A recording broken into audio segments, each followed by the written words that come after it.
Yes, Pia, sarado na ang botohan para sa 2023 Barangay at Sangguniang Kabataan Elections at simula na ang bilangan sa ilang bahagi ng bansa. Naniniwala ang Commission on Elections na tagumpay ang naging halalan base sa nakita nilang mga crowds sa mga voting centers. Umaasa ang COMELEC na maaabot nila ang 70 to 75% voter turnout. Mas mataas sa voter turnout noong 2018 Barangay and Sangguniang Kabataan Elections na nasa 70%. Generally, peaceful daw ang halalan sa buong Pilipinas ayon kay COMELEC Chairman George Garcia sa kabila ng mga naiulat na insidente ng karahasan sa iba't ibang bahagi ng bansa. Sa Puerto Princesa, pinunit ang higit sa 300 balotang hindi pa nagagamit sa isang paaralan na nagsisilbing voting center. Ito ay matapos magkaroon ng komosyon sa pagitan ng mga supporters ng mga kandidato sa barangay elections. Higit sa 200 botante ang apektado at na-delay ang pagboto. May mga komosyon o may komosyon ding naiulat sa Lanao del Norte at Pamamarel sa Maguindanao del Norte kung saan dalawa ang naiulat na patay. Gayunpaman, hindi tinitingnan ng COMELEC ang posibilidad ng pagdedeklara ng failure of elections. Suma total, may nasa hindi bababa sa 29 incidents of election-related violence na naiulat at 65 na insidente ng suspected ERV. Ang pangako ni Chairman Garcia kapag humupa na ang usok, sisiguraduhin ng COMELEC na mananagot ang mga nagpunit ng mga balota at iba pang mga nagtangkang pigilan ang halalan. At ngayon po, makakasama natin ngayong hapon para magbigay pa ng ibang information si COMELEC Chairman George Garcia. COMELEC Chair, maraming salamat sa oras at panahon. Maraming salamat, Dwight. Maraming salamat din sa inyo, Ma'am Pia, at siyempre sa Rappler. Maraming salamat sa naging suporta nyo dito sa ating halalan. Sure, nabanggit natin kanina yung mga naiulat na insidente ng karahasan ngayong araw. Yung credibility ba ng elections ay nananatiling intact even though may mga insidente nga na naiulat today sa iba't ibang bahagi ng bansa? Tama po. Alam niyo po, hindi naman kakayang sirain ng mga insidente yan yung integridad ng ating halalan na sadya namang ang ating mga kababayan ay pumunta sa bawat presinto. Alam nyo, hindi natin pwedeng ibaliwala yung desire, yung init ng damdamin ng mga kababayan natin. Dahil ilang beses po na-postpone ng barangay and SK elections at talagang ito yung punot dulo ng lahat na natuloy at natuloy din. Kahit pa sabihin na natin mga konting insidente na ganyan. Alam nyo po, kagagaling ko lamang, ongoing po yung meeting natin sa lahat ng regional directors namin sa buong bansa at yung mga reports na mga natanggap natin magmula sa pagpunit ng mga ilang balota.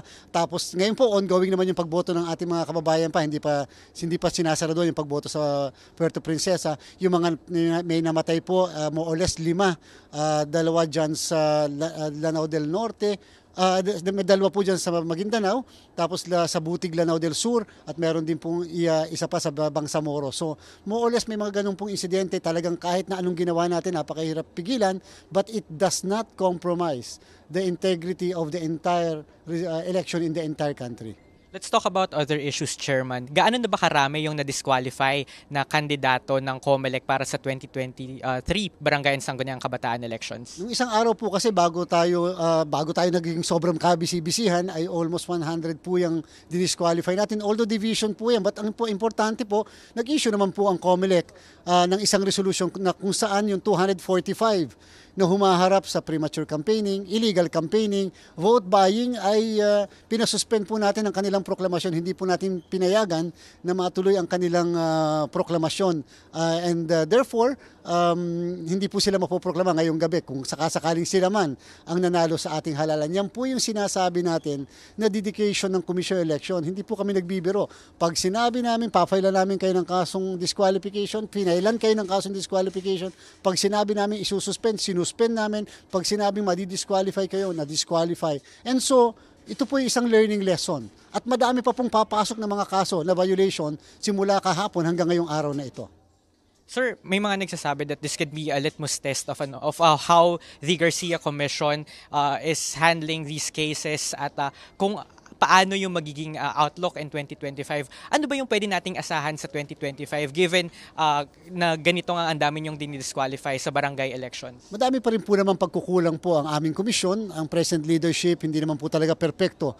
Ang isang halalan, galong napakadami buong bansa po kasi ang aktibidad nito, hindi naman po ito pabugso-bugso pa ilan-ilan lang ng mga probinsya o munisipyo. Buong bansa po ito. So madami pong adjustment na gagawin. Pero alam niyo po, very much willing kami, hindi to violate the law, but very much willing kami to interpret the law in a manner that will protect the sovereignty of the people as well as to protect the integrity of our processes. Ang ibig sabihin po, kung in terms of interpreting the provision, kung yan ay para sa pagpapahigpit, kung kakailanganin, so what kung kahihigpitan natin?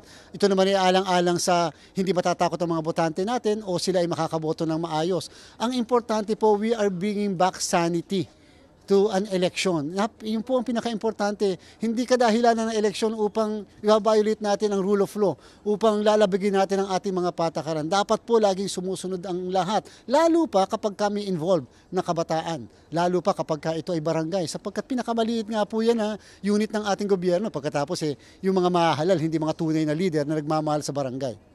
Mano-mano sir yung halalan sa karamihan, halos lahat ng bahagi ng bansa maliban sa 3 barangay kung saan nagkaroon nga po ng pilot automated election system for the barangay elections. How hard will the COMELEC push, how strongly will the COMELEC push for an automated election system kapag nagkaroon ulit tayo ng barangay elections in 2025? Bagamat naiintindihan po natin yung budget na kakailanganin, yung resources na kakailanganin, pero ganun po kasi ang desire ng COMELEC na mag-institute ng mga pagbabago magmula sa mall voting, magmula sa early voting hours, sana nga dapat may early voting law, magmula sa ayan po, yung pagpapaboto natin sa pamamagitan ng automated election system.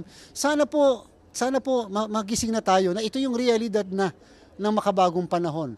Yung po pagka binago natin, ginawa natin konting modern ng ating halalan, hindi man ito super modern, kahit paano maiiwasan natin yung kaguluhan, maiiwasan natin yung irregularity, yung pamimili ng mga boto, at the same time mabilis po yung result, basta dapat credible and transparent yung resulta. Kaya nga po pinupush na rin ng COMELEC yung pong internet voting para sa ating mga kababayan abroad, so long as so secure yung kanilang pagboto. So sana po hindi tayo close ang ating isip sa mga makabagong pamamaraan ng pagboto na alam niyo po, nakakatuwa yung may international mission na pumunta po ngayon dito.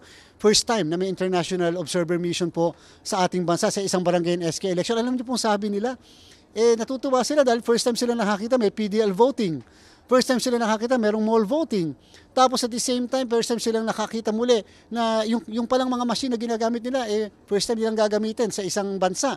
Dyan sa Georgia, first time daw nilang gagamitin, itinuro namin, sabi namin, yan pa yung dating machines yung mga dating kaunahan. So, ibig sabihin kahit naman po paano nauuna tayo, kaya lang, pinaka-importante pa rin po, Dwight at Ma'am Pia, pinaka-importante pa rin po ang voters education.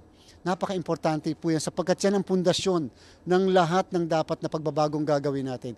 If the people are not informed and well-educated doon sa mga proseso, sa kanilang mga karapatan, it's a failure. Wala magiging successful na isang election management body kung hindi naiintindihan ng mga kliyente niya kung anong pinagagagawa namin. Pia, sa mga kasama natin dyan sa Rappler Headquarters, meron ba tayong tanong kay COMELEC Chairman George Garcia? Yes, Dwight, this is Gigi. Good afternoon, Chairman George. Yung inyong ginawa na hindi ipoproklama yung mga may disqualification cases, how soon will the disqualification complaints be resolved? Kasi yung issue ng, for example, candidate for chairman yung subject ng disqualification, who will sit to run the barangay if the disqualification complaint is not yet resolved?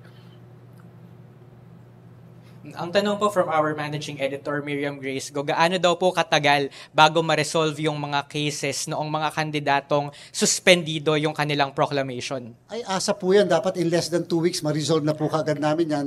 Hindi lamang sa level ng division kung hindi sa NBank. Hindi po natin patatagalin, lalo-lalo na kapag kabigla mo ba namang sinuspend ng proclamation, halimbawa ng isang buong slate, baka maya-maya yun ang nanalo. So dapat po biglang may makakaupo. Hindi pa pwede magkaroon po ng vacuum of leadership dyan po sa barangay, lalo pat napaka-importante importante, kinakailangan makolekta na maayos ang ating mga basura, kinakailangan yung mga away masettle at kinakailangan yung mga basic services ay ma-deliver po sa ating mga kabarangay. So sisiguraduhin po natin at i-garanti naman po natin na hindi po magkakaroon ng vacuum of leadership sa mga barangays po na iyan. Kaya lang po talagang kinakailangan gawin natin yung sa sobrang dami po kasi ng mga violators din. Pero again, Ma'am Pia at Dwight, kung tutuusin, napakaliit na porsyento po yung nag-violate na yan. Kasi kung 7,000 halimbawa yon, tapos 1.414 million ang iyong botante, ang iyong kandidato, medyo maliit na porsyento. Kaya lang, hindi naman po tayo papayag na yung mga kandidatong yan ay lalabag at pagkatapos sasabihin natin, okay na lang, sige, pabayaan na lang natin. Hindi na po natin papayagan. This is the high time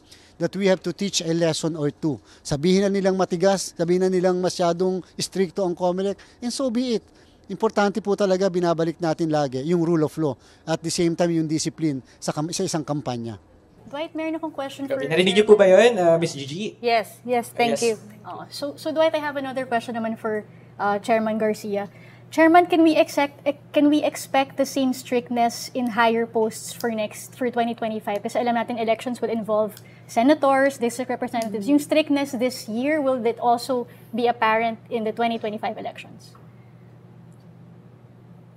Tanong naman po from Pia Ranada, yung strictness ba na nakita natin for 2023 barangay elections, i-expect din ba natin yon for 2025? Actually po, mas paigtingin pa natin, mas dodoblehin po natin yung strictness. Lalo pat merong national candidates at siyempre may local candidates.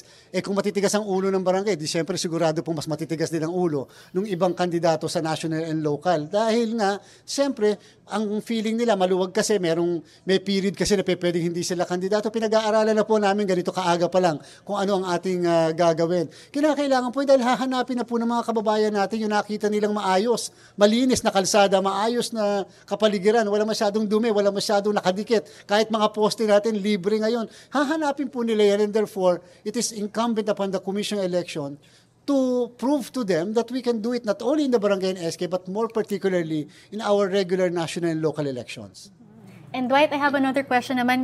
Kasi alam natin this is the first elections held in BARM after mag-create yung new region. So question ko lang is, ano yung assessment ni COMELEC Chairman Garcia dun sa dynamics ng interim Bangsamoro government? Siyempre, we know it's MILF-led. How did they handle the elections along with COMELEC and other national bodies? Ano naman daw po yung assessment ninyo sa dynamics sa Bangsamoro government, how they handled the the barangay elections? Nakipagtulungan naman po sa atin ang Bangsamoro government, in all fairness. Nakipagmowa nga po sila, talagang naging interesado sila, lalo na when it comes to the electoral board members. Kaya lang madami pa po tayong dapat i-adjust at siguro mas gandang plansyahin yung mga gusto. Alam niyo po, lalong-lalo na yung mga guro na nagwi-withdraw ng kanila pong pagsiservisyo dito sa halalan ito. Diyan po sa Bangsamoro, almost 2,500 ang nag-withdraw ng mga guro. Sa amin po, okay lamang po yun sapagkat hindi naman po mandatory ang pagsiserve sa eleksyon. Kaya lang, bakit po nagwi-withdraw? Ano po bang mga kadahilanan? Lalo pat na-train na po natin yung ibang mga guro So parang kailangan po namin ng paliwanag. Kasi po, pagka sa susunod, baka makompromise yung ating eleksyon kung hindi kami handa, kung hindi po kami nag-set up ng tinatawag na contingency measure. Paano po kung gano'n, bigla na lang last minute, sa mismong araw na eleksyon, bigla ka mag-withdraw, paano pampapalit natin o panghahalinin sa kanila? Dapat po may explanasyon at dapat po yun ang maayos namin. Remember po, when it comes to the Bangsamoro, sila po kasi ang nag-aayos yan. And therefore, sobra naman po yung pakikipagtulungan namin sa kanila, lalong-lalo na yung issue po ng election code, yung issue ng redistricting nila, at yung issue ng 63 barangay. So, maganda po yung nasimulan natin na partnership. Sana magtuloy-tuloy po.